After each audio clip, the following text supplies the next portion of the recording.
Luego de dirigir películas como Blade Runner 2049, Arrival o Prisoners, entre otras, el prestigioso director franco-canadiense Denis Villeneuve se ponía al frente de una tarea que históricamente le dio dolores de cabeza a Hollywood: adaptar la mítica novela de ciencia ficción de Frank Herbert, Dune. Y es que en el pasado ya se habían hecho intentos de llevar a cabo esta apoteósica historia con resultados más o menos regulares. Por un lado tenemos la película que no fue de Alejandro Jodorowsky, la cual prometía tener como figuras estelares al pintor Salvador Dalí, el director Orson Welles y al cantante Mick Jagger, entre otros, y pretendía dejar a los mismísimos Pink Floyd a cargo de la banda sonora. Este proyecto no fue llevado a cabo, pero el que sí lo hizo fue el de David Lynch en 1984, dejando un sabor a poco y poniendo de manifiesto lo dificultoso de adaptar semejante novela y obtener a cambio un resultado positivo. El 22 de octubre de 2021 le llegaba el turno a Denis, quien lograría imponerle su propia visión y estilo a la historia, ganándose así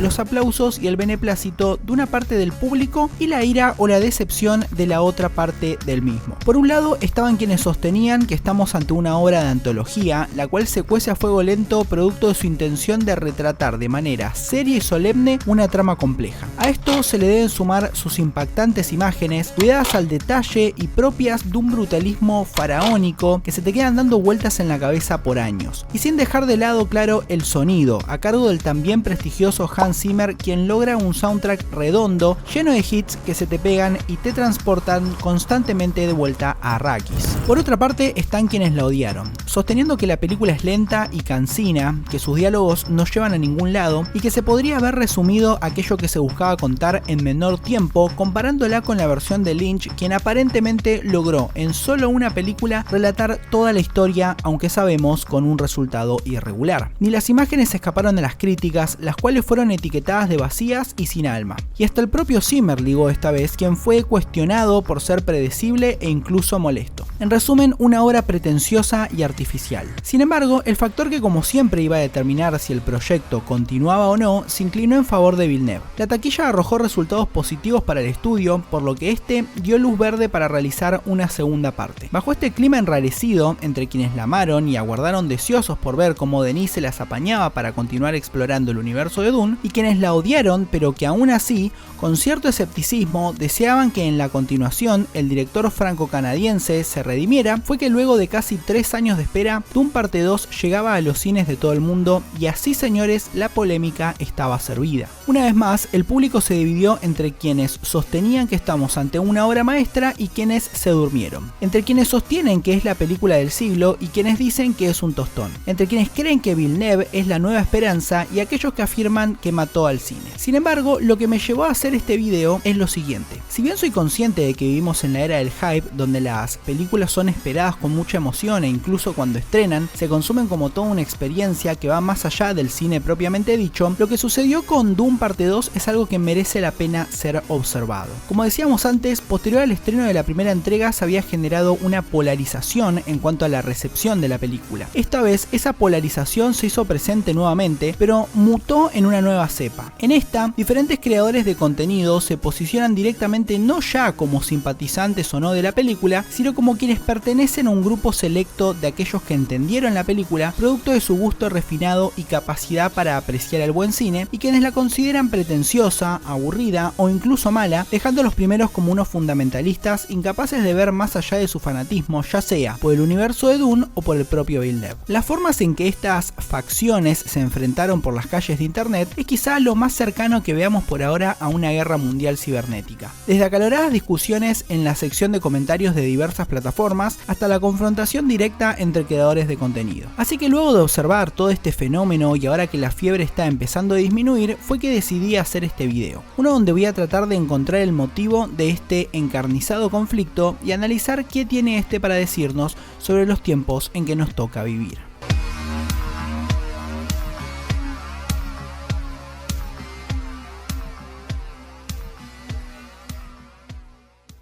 Quizá el elemento característico más alabado de la novela de Herbert sea su compleja trama, por lo que podríamos empezar por ahí. En Dune existe lo que se conoce como universo conocido, que bien podría representar a la galaxia, en pocas palabras, el cual está conformado por diferentes planetas, los cuales son administrados por diferentes familias casas, las cuales a su vez responden todas a una en particular, la Casa Corrino, encabezada por el emperador Shaddam IV. Entre estas casas existe una que nos va a interesar más que las demás, la Casa Atreides del planeta Caladan. De acá proviene nuestro protagonista, Paul Atreides, que es el hijo del duque Leto Atreides, primero al mando de la familia recién mencionada. La vida de estos va a pegar un vuelco cuando el emperador Shaddam IV les encargue la administración de otro planeta, Arrakis. Este es bastante particular ya que es desértico, el agua es un recurso escaso, por no decir inexistente, y es sumamente peligroso producto de los gusanos gigantes que lo habitan. Sin embargo, no todo es malo en el planeta de arena. Este cuenta con uno de los recursos más valiosos del universo conocido, la especia. Esta funciona como combustible para hacer viajes interplanetarios e incluso puede ser consumida por los humanos, actividad que, si se hace sostenida en el tiempo, da entre otros un efecto azulado a los ojos como sucede con la tribu nativa de Arrakis, los Fremen.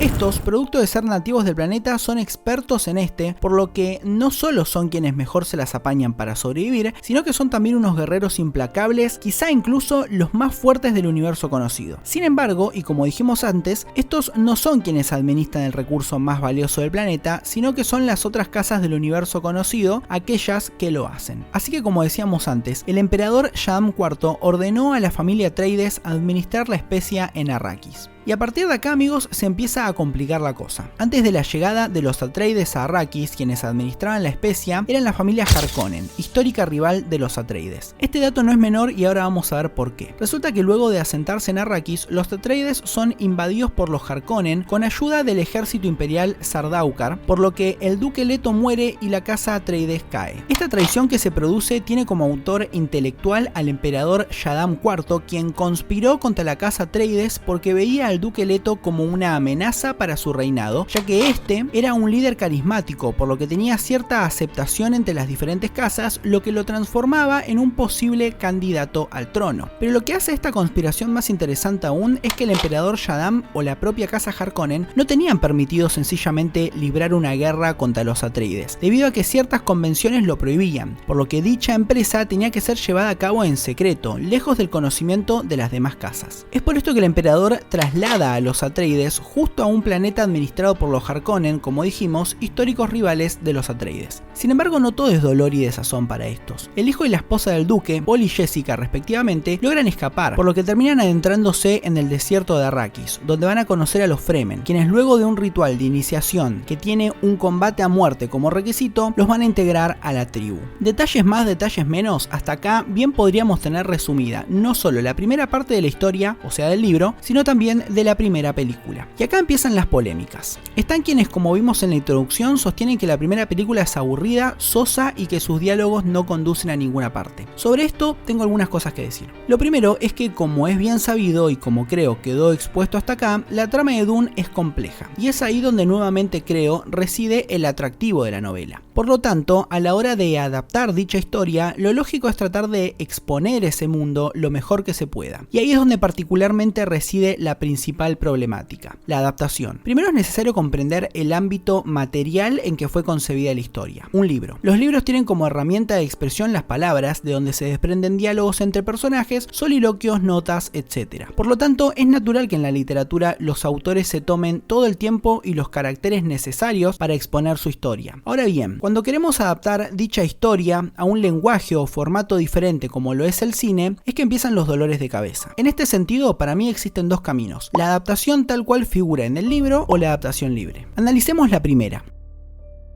Esta, en términos narrativos, soluciona unos cuantos problemas, ya que si el libro en sí fue un éxito, no veo sino por qué harían una adaptación, tenés la mitad del trabajo hecho. El tema es que lo que pasa con Dune es particular. Mientras que el estándar de la industria son entre 80 y 120 páginas de guión para películas de entre 1 hora y media o 2, la novela de Herbert posee nada más ni nada menos que unas 716 páginas. Con ese dato presente, me parece que queda más que en evidencia lo problemático de adaptar esta novela. Para hacer una película que adapte en detalle todo lo expuesto por Herbert, la duración de la misma debería rondar las 12 horas o dividirla en dos partes de 6 horas cada una respectivamente. Está claro que este no fue el camino elegido por Villeneuve. Ahora veamos la otra opción.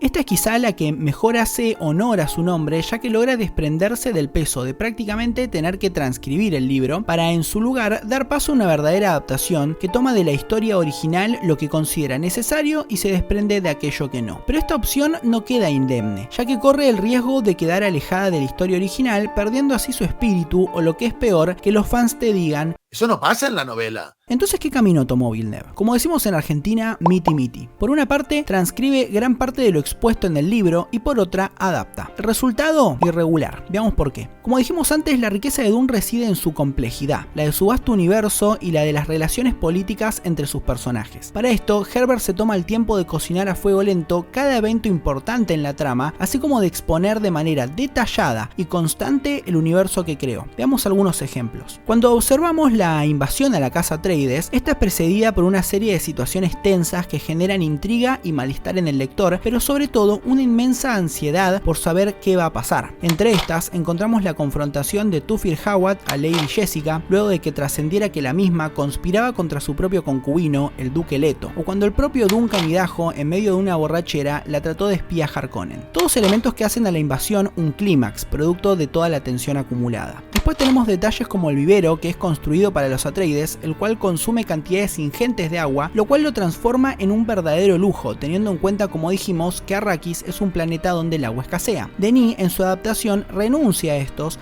perdiendo así parte del espíritu o la fuerza de la historia, para terminar conformándose con solo haberla contado, sin ese nivel de riqueza que tiene la novela, y tampoco creando algo nuevo y adaptado al formato que le toca, algo que se podría haber evitado si en lugar de hacer una película se hubiera hecho una serie. Como resultado, obtenemos una adaptación grisácea y amorfa, que no termina de ser ninguna de las cosas que se propone y que termina brillando por los motivos equivocados. Pero todavía no vamos a hablar sobre eso. Pasemos a la parte 2. Si en la primera lo que se cuestiona es su ritmo aletargado, en la segunda sucede todo lo contrario. La película parece que corre, nunca se detiene para disfrutar de lo que quiere contar, de lo que está pasando. Y por otra parte, donde también creo que falla es en algunos de sus personajes, sobre todo en el enfoque o la perspectiva que se ciñe sobre ellos. Pero vayamos despacio desenredando este hilo. Esta segunda parte comienza, en mi opinión, de manera magistral. Acá los Fremen se enfrentan a los Harkonnen en una escena cargada de tensión, acción e incluso dramatismo. Después de este comienzo frenético y climático, arranca lo que yo denomino la carrera. El primer evento importante que se aborda de manera bastante superficial es el de la transformación de Lady Jessica en Reverenda Madre. Esta, que pertenece a la Orden de las Bene Gesserit, una organización de mujeres con poder e influencia que persigue sus propios fines, es empujada por los Fremen a reemplazar a su propia Reverenda Madre Ramallo, quien ya era vieja y estaba cerca de la muerte. Este evento, que en la novela es bastante dramático, ya que de salir mal la madre de Paul podría morir, en esta segunda parte Villeneuve se lo toma bastante a la ligera, como si estuviera demasiado entusiasmado por contarnos otras cosas. De este evento se desprende otro punto de conflicto en la adaptación. ¿Fremen del norte y del sur? Sí, amigos, esto no existe en la Dune de Herbert, sin embargo, puedo entender por qué Denis tiró por este lado. El problema básicamente es Chani, la de Herbert, claro. Esta es una devota de Paul, que incluso acepta que éste tenga otras mujeres sin rechistar. Pero para los tiempos que corren, mostrar a una mujer así de patriarcal sería inaudito, y mucho más para el propio Denis, quien, si conocen su filmografía, van a saber de sobra que este es un defensor del papel de mujeres empoderadas en el cine, como pudimos ver en Sicario, Arrival o Incendies, y profundamente crítico del machismo, como expone en Blade Runner 2049, Polytechnique y ahora también en Dune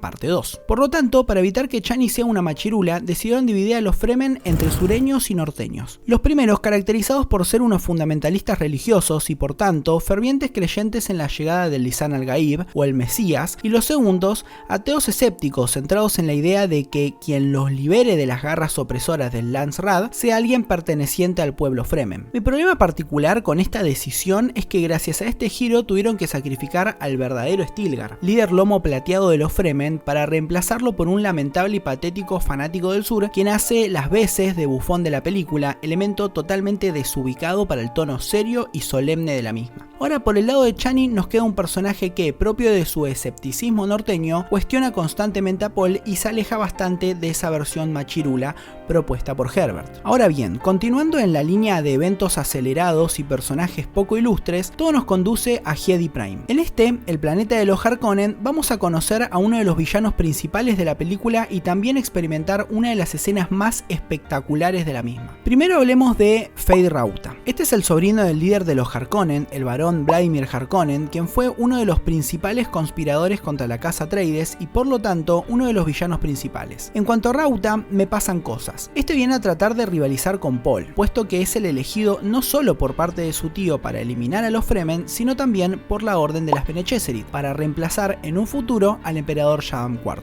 Ahora bien, el problema con este personaje, creo, es nuevamente el enfoque. Me explico. Rautha no es el villano principal de la historia, sino que funciona más bien como el esbirro de los villanos de la película. El caso que me resulta homólogo es el de Darth Maul en Star Wars: La amenaza fantasma. Este vendría a ser el auxiliar del verdadero villano, que es Palpatine. Sin embargo, y a pesar de que cumplen el mismo rol, son diametralmente distintos. En el caso de Maul, este emana peligro. Acecha a los protagonistas, logrando incluso que estos escapen de él y finalmente, alerta spoilers, mata a uno de ellos. Con Rautha, como dije, pasa lo opuesto. Es demasiado cool como para dar miedo o generar la sensación de peligro. Lejos de parecer un villano con todas las letras, se siente más cercano a un antihéroe, como podría ser Venom. Según el actor que interpreta al personaje, Austin Butler, habría tomado inspiración en Heath Ledger, actor que supo interpretar un superlativo Joker, pero cuando vemos el resultado parece haberse inspirado más en Jared Leto y su estrafalario El Bromas. ¿Por qué digo esto? En su escena de presentación vemos cómo prueba el filo de un cuchillo con el cuello de una mujer, produciendo el deceso de esta. Algo que se toma teatral o artificioso, pero que es la forma en que tratan de decirnos que Rautha es un sádico y que posteriormente terminan explicándonos, pero a través de diálogos. Si lo tuviéramos que comparar con el Joker de Ledger, no parecen ni primos. En esta, Nolan lo presenta de manera magistral, como ya lo explicó el colega Jordi Maquiavelo, pero que voy a pasar a resumir a fines prácticos. Acá un elemento que me parece bastante ilustrativo del peso que tiene este villano para la trama es que es el primer personaje en aparecer en pantalla. En lugar de cortarle el cuello a alguien, este idea un plan para robar un banco, donde todos los secuaces fueron previamente manipulados por él mismo para matarse los unos a los otros a medida que avanzan en el robo, terminando, como no podía ser de otra forma, con él como único sobreviviente y como frutilla del postre colocándole una granada en la boca a su última víctima, la cual está conectada al micro que posteriormente será utilizado como vehículo de escape. El mensaje de Nolan es claro: este tipo es un genio del mal, le va a dar problemas a Batman. Volviendo a Rautha, y sumado a lo de los cuchillos, este continúa esforzándose por alejarse de Ledger y acercarse a Leto, cuando vemos sus ademanes propios de un animal que recuerdan una vez más y de manera inexorable al Bromas de Leto y sus ronroneos gatunos. Como resultado, obtenemos un personaje que, si tuviéramos que definirlo en una palabra, la que quizá más justicia le haría puede que sea excéntrico,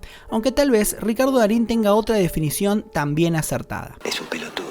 Como resultado, y paradójicamente a lo expuesto, obtenemos un Feyd Rautha perfecto en relación al que aparece en la novela. Como yo lo recuerdo, estaba más cerca de ser un playboy que un chacal, y esto queda en evidencia en la escena de la que vamos a hablar ahora. Como dije y sostengo, la escena del Coliseo es realmente espectacular, desde el sol oscuro que deja en un blanco brilloso y un negro brumoso a todo aquello sobre lo que se posa, hasta las imágenes vistas a través de los prismáticos de Margot Fenring, es sencillamente todo monumental. Acá creo que vemos los picos máximos de Rautha en la película, quien tras un despliegue eufórico confirma así lo difícil que se hace verlo como un villano en lugar de como un antihéroe. La manera en que se desplaza por la arena generan un magnetismo tal que deseas que la escena dure 2 horas, pero ahí una vez más se presenta el problema de la peli. Cuando por fin nos la estamos pasando de rechupete porque la tensión se empieza a elevar, termina. Rautha se retira del Coliseo luego de vencer a su oponente y a otra cosa mariposa. Vale aclarar que en esta, Rautha pone de manifiesto su falta de gallardía y destreza cuando se enfrenta a prisioneros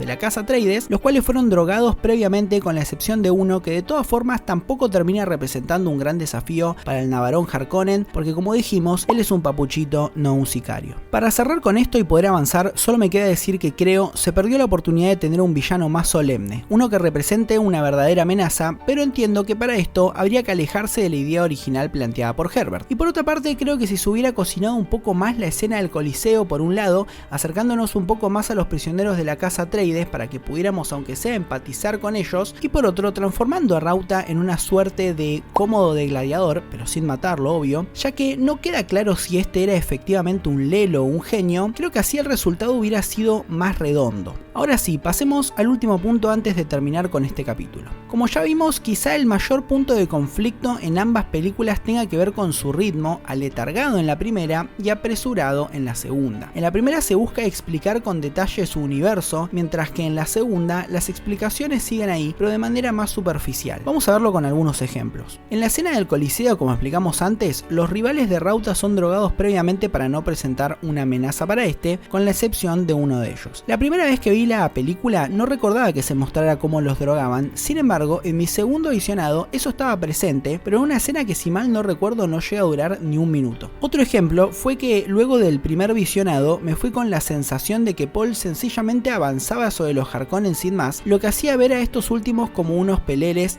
los cuales por lo tanto no representaban una amenaza, lo que en última instancia le restaba dramatismo a la película. Ya en mi segundo visionado noté el detalle de cuando Paul explica que él es un experto en los Harkonnen, producto de haberlos estudiado a detalle por la enemistad que existía entre ambas familias, lo que le daba más sentido a su avance sobre estos. Y ejemplos así hay muchos, lo que me lleva a la siguiente conclusión. Parece que los realizadores se tomaron muy en serio lo de que la película adaptara literalmente al libro, y como creo haber dicho, ahí reside su mayor problema. Durante una gira de prensa para promocionar la película, Villeneuve expresó su aversión a los diálogos en las películas y culpó a las series de haber infectado a estas con dicho discurso, uno que resulta más propio de las tiras, producto de que este medio así lo requiere o que por lo menos lo permite. Me explico. El primer ejemplo que se me vino a la cabeza fue Los Soprano, una serie donde los diálogos son todo al punto tal que exploramos la psique del personaje principal a través de sus sesiones de terapia, donde expresa sus traumas, conflictos e inquietudes. En este medio, tal recurso está permitido e incluso puede resultar necesario para poder abarcar la vastedad de la historia que se pretende contar, como sucede en los libros. Ojo, que no digo que sea el único recurso, pero sí uno válido y que encaja mejor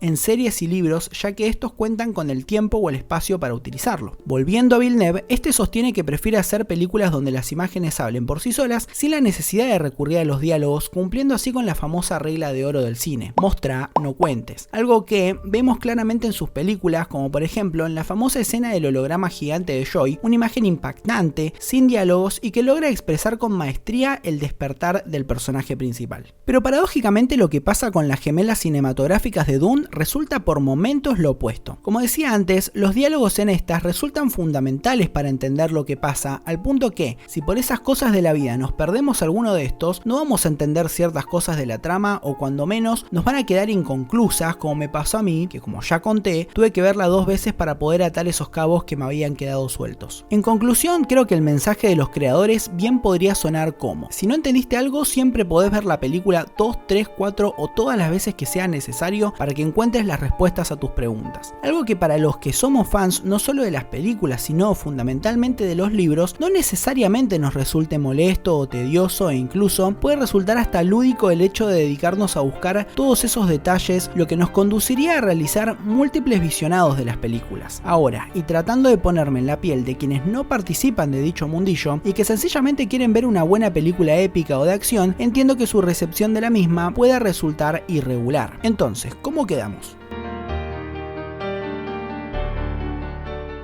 Por lo expuesto, creo que quedan claras las motivaciones que tienen aquellos para cuestionar las películas. Ahora nos toca explorar qué hace que los otros las defiendan tan fervientemente. Así que para eso no podemos dejar de hablar de su director, Denis Villeneuve. Este, a golpe de películas muy bien valoradas por el público y la crítica a partes iguales, se ha labrado un prestigio que lo posiciona como uno de los directores más valiosos de su generación, o incluso aquel que viene a salvar al cine. ¿Pero a qué nos referimos con salvar al cine? Es bien sabido que en lo que respecta al cine de alto presupuesto, la calidad de estas producciones es cada vez más paupérrima. No solamente en cuanto al diseño de producción, lo que incluye dirección, fotografía, decorado, objetos, vestuario, efectos, etc., sino también en lo que respecta a las historias. Estas parecen meros estorbos para las corporaciones en su camino hacia el lucro. Se crean secuelas, precuelas, reboots, etc., con el solo fin de explotar la nostalgia o el deseo de consumo cultural por parte del público. Como resultado, obtenemos producciones pobres con historias vacías y personajes sin carisma o espíritu, lo que en última instancia genera un clima de hastío y desesperanza para los llamados amantes del buen cine. Es en este contexto desolador que aparece en escena, y como si de una flor de loto se tratara, la figura de Villeneuve, quien es percibido como un rayo de esperanza, o en lenguaje Fremen, el mismísimo Lisan al-Gaib. Las películas de Denis están caracterizadas por un estilo que pone mucho énfasis en los detalles, no solo en cuanto a lo visual, sino también en términos narrativos y de construcción de personajes. Las imágenes son monumentales, de las que se te graban en la mente y por las que vale la pena verlas en el cine. En cuanto a los personajes, estos suelen destacar por el enfoque psicológico que les da, uno donde se nos trata de adentrar en sus mentes, para comprender el porqué de su forma de actuar o conocer el trasfondo de sus motivaciones, lo que nos genera un mayor acercamiento hacia estos y por lo tanto un mayor grado de empatía. A grandes rasgos son estos los elementos que entusiasman al público, con la idea de que finalmente tenemos un director que deja de lado el mero lucro y pone el foco en hacer buen cine. Algo que desde mi perspectiva, y como analizamos en mi video de Blade Runner 2049, resulta necesario para poder ir más allá de los límites de lo establecido y poder así enviar el mensaje de que se puede poner el foco en algo que no sea simplemente la ganancia. Y ojo, que soy consciente de que las productoras necesitan que sus películas funcionen en taquilla para tener la capacidad de seguir produciendo. El problema de esta necesidad es que se suele utilizar para justificar la creación de películas mediocres que no se pueden salir de lo esperable o que recurren a elementos muy pobres para crear el éxito deseado. Es bajo este contexto que un creciente grupo de personas alrededor del mundo comienzan a transformarse en una suerte de Fremen del Sur, unos fundamentalistas del buen cine.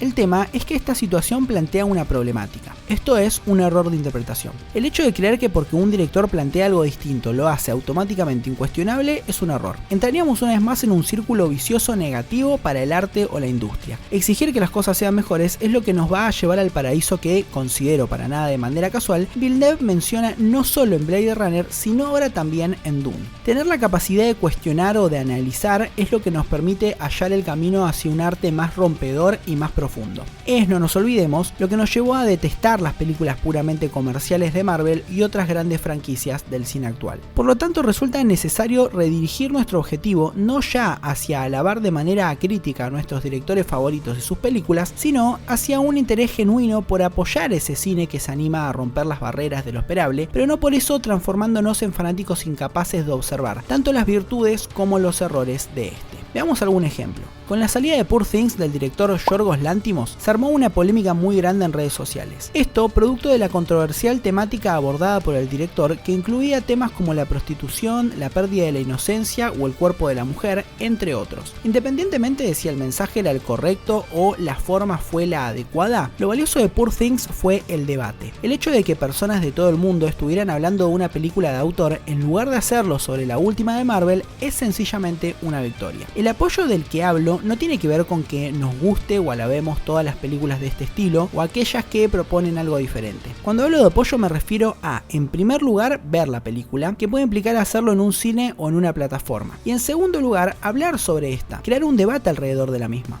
ya sea en tu círculo de amigos o en las redes sociales. Todo este flujo que converge es el estímulo necesario que la industria nos pide como público para seguir financiando cada vez más este tipo de cine y no el otro. Poor Things, por mérito propio como película, pero también por el debate que logró instalar, terminó arrasando en taquilla, lo que implica una luz verde para futuros proyectos de este tipo. Y ahí, señores, ahí ganó el cine.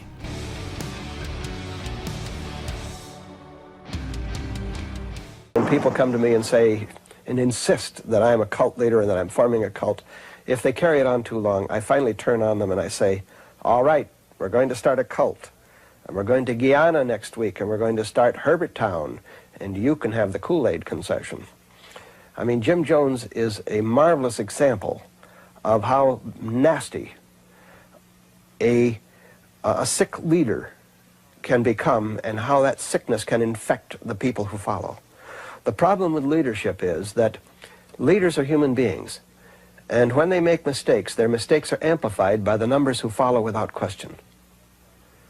And that's why I say think for yourself, ask questions. Frank Herbert, autor de Dune, era un gran crítico de los líderes y por lo tanto de los fanáticos de estos. Es bajo esta visión crítica que crea la novela de la que hoy estamos hablando y ese es el espíritu que el propio Villeneuve buscó retratar en sus adaptaciones. Por lo expuesto, me parece que queda en evidencia la problemática a la que nos enfrentamos. Una crisis en la industria del cine que produce una polarización del público, los cuales se dividen en Fremen del Sur, fundamentalistas del Lisan al-Gaib del cine y la Tierra Prometida, y por el otro a los del norte, quienes observan con mayor distancia y escepticismo los sucesos que acontecen en la mencionada industria. Dicha polarización enfrenta a estas facciones en discusiones interminables que llegan a escalar a los agravios personales, dejando fuera del foco el verdadero enemigo en común, el cine netamente comercial. Por lo tanto, y como decíamos antes, redirigir esa lucha apoyando a las productoras y a los cineastas que se animan a ir por fuera de lo esperable es el objetivo, pero no por eso transformándonos en fundamentalistas incapaces de ser críticos con esto o en una suerte de inquisidores que buscan aleccionar a aquellos que sencillamente no experimentaron o percibieron de la misma forma que nosotros estas películas. De lo contrario, no entendimos ni a Herbert ni a Villeneuve, y en última instancia habremos demostrado que los fanáticos somos nosotros.